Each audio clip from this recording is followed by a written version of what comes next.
जो उन्हें हमेशा अटूट रखे। एसीसी सीमेंट, सदा अटूट रहो।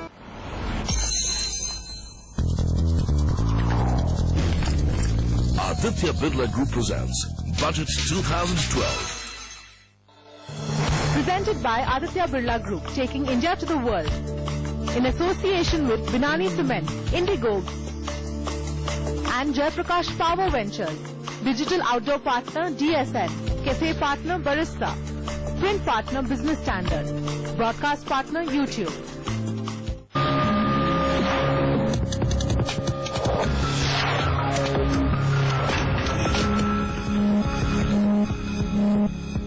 Welcome back. सीएनबीसी आवाज बजट के ठीक पहले आपके बीच पहुंचकर समझने की कोशिश कर रहा है कि आपको क्या चाहिए बजट 2012 में। और हम हैं फरीदाबाद में स्मॉल और मीडियम एंटरप्राइजेस के साथ इनकी बात भी सुन रहे हैं। लेकिन एंटरप्राइज छोटी हो, मीडियम हो या बड़ी हो, काला धन इनके लिए भी एक बड़ी चुनौती है। हमारे टैक्स गुरु सुभाष लखोटिया भी हमारे साथ हैं। लखोटिया जी, काला धन जो है एक बहुत गंभीर समस्या, ये आपने अभी समझाया। क्या कहीं न कहीं हमारी पॉलिसीज में लूप होल है या सरकार कुछ कदम उठा रही है? आप शायद कहना चाह रहे हैं कि सरकार कुछ भी नहीं कर रही है। मैं ऐसा नहीं मानता। मैं मानता हूं सरकार कर रही है।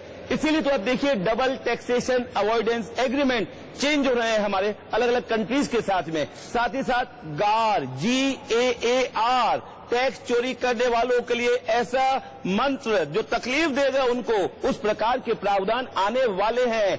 DTC में आएंगे, पर मैं मानता हूं बजट में भी आ सकते हैं। कुल मिलाकर इस प्रकार के ढेर सारे प्रावधान सरकार सोच रही है।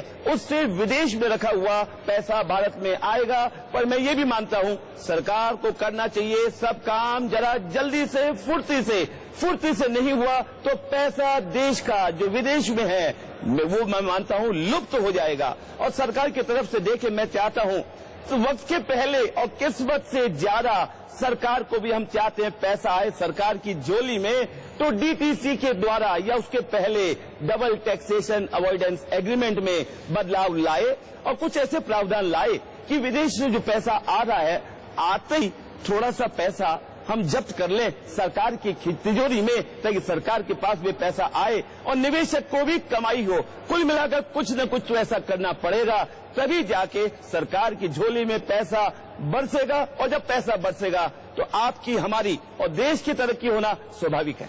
लेकिन ये है कि सिर्फ पॉलिसीज के बारे में बोलना नहीं होगा, बल्कि उन्हें कार्यान्वित करके दिखाना होगा, कुछ कदम उठाने होंगे। ये है अहम मुद्दा। अब स्मॉल और मीडियम एंटरप्राइजेस के बीच में है, इनसे जुड़े कुछ सवाल यहाँ पर इन लोगों के मन में है, वो रखते हैं लखोटिया जी के सामने, और आपके सामने भी सोनू शर्मा जी का सवाल लेते हैं यहाँ पर।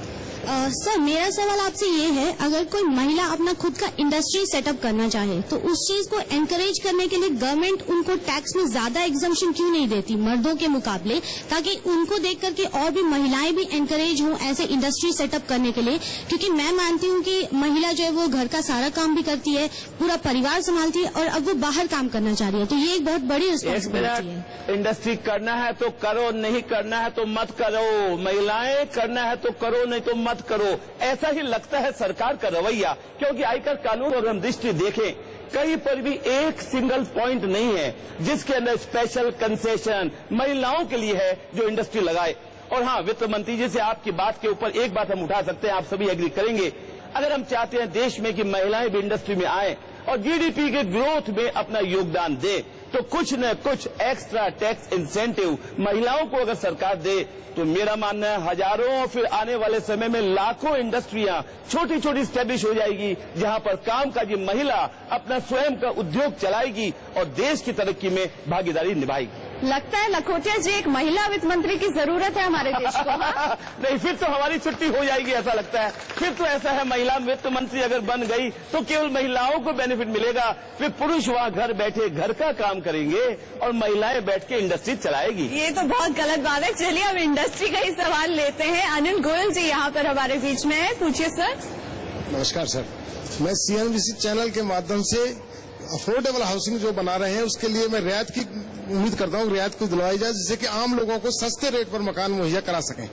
बात आपकी ठीक है, पर पहले मैं आपसे सवाल करूं, अगर सरकार कोई कदम ऐसा उठाती है जिससे अफोर्डेबल हाउसिंग छोटे मकान वाले को छूट मिलेगी और टैक्स की बचत होगी, तो क्या आप उसका कुछ परसेंटेज पास ऑन करेंगे इन्वेस्टर को? बिल्कुल करेंगे। बिल्कुल अगर करेंगे तो मैं कहना चाहूंगा दोस्तों, वास्तव में सरकार को सोचना चाहिए। कुछ वर्षों पहले कानून पहले था आयकर की धारा 80IB10, जिसके तहत छोटा मकान बनाओ आपके लिए अर्थात डेवलपर बिल्डर आपके लिए इनकम टैक्स नहीं लगेगा।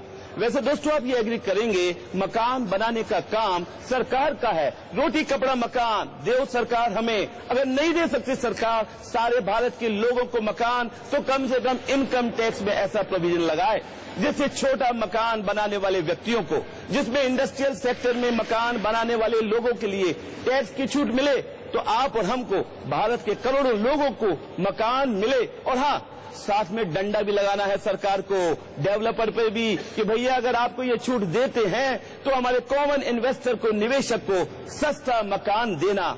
मेरे ख्याल से आप एग्री करेंगे, अगर सस्ता मकान सरकार बनाने के लिए देश के सभी डेवलपर को बोले कि सस्ता बनाओ सस्ता दो, छोटा मकान की हम बात कर रहे हैं, तुमको छूट हम देंगे, तो शायद सभी का फायदा होगा और वक्त से पहले किस्मत से ज्यादा मिलेगा सभी को। चलिए, सबको एक किस्मत से ज्यादा दिलवाने का वादा कर रहे हैं हमारे टैक्स गुरु यहाँ पर। चलिए लखोटिया जी, यहाँ अंकित है हमारे बीच में, काफी गुस्से में है, सुनिए इनका सवाल जरा ध्यान से। भैया गुस्से वाले व्यक्ति वहीं से पूछना, मेरे पास मत आना, नहीं तो मैं भाग जाऊंगा। मैं बिल्कुल आपके पास नहीं आऊंगा। मेरा क्वेश्चन ये है कि हर साल बजट पास होता है, बजट में पास होने वाले पैसे को काला धन होने से कैसे रोका जाए? क्योंकि अगर हमारा जो काला धन है, जो विदेशों में पड़ा है, वो 5 लाख करोड़ है, ये जितना भी है, अगर ये मनी वहां पड़ा है और इस बजट के बाद वो पैसा बढ़ेगा ही, चाहे वो 25% बढ़े, चाहे 50% या 5 का सीधा 10 लाख हो, तो उसको कैसे रोका जाए? मैं चाहता हूं कि सरकार उस पर एक अच्छा सा एक्शन ले। आपने जो फिगर कह दिया है कि डबल हो जाएगा ब्लैक मनी, ये आपकी सोच है, कितना होगा किसी को नहीं मालूम, पर चाहते आप और हम यही हैं कि देश का पैसा ब्लैक के रूप में नहीं रहे, व्हाइट के रूप में आए और व्हाइट के रूप में ही तरक्की करे हमारे सारे देशवासी। उसके लिए सरकार को चाहिए कदम ऐसे उठाएं जिससे देश के करदाता, आम आदमी, स्मॉल मीडियम एंटरप्रेन्योर्स और सभी लोग एक ही नजर से सोचे, एक ही सवाल, हमको नहीं करना है ब्लैक मनी का काम, हमको रखना है केवल व्हाइट मनी। जरा सोचो, क्यों करे ब्लैक मनी? क्यों रहे हम दबे? अपने अकाउंटेंट से, अपने चार्टर्ड अकाउंटेंट से, अपने वकील से, किसी से भी क्यों दबे हमारे भारत का करदाता? अगर सभी काम व्हाइट में करेगा न रहेगा टेंशन, पर सरकार के लिए कुछ न कुछ ऐसे प्रस्ताव लाने पड़ेंगे जिससे यह मुमकिन हो सके। चलिए, तो पैसा वापस लाओ और देश को तरक्की के राह पर ले जाओ, ये है हमारा मोटो। इसी के साथ एक छोटा सा ब्रेक, लेकिन अभी हमारी ये चर्चा जारी है फरीदाबाद में एसएमईज के साथ। इनके कुछ और सवाल रखेंगे हम टैक्स गुरु के सामने।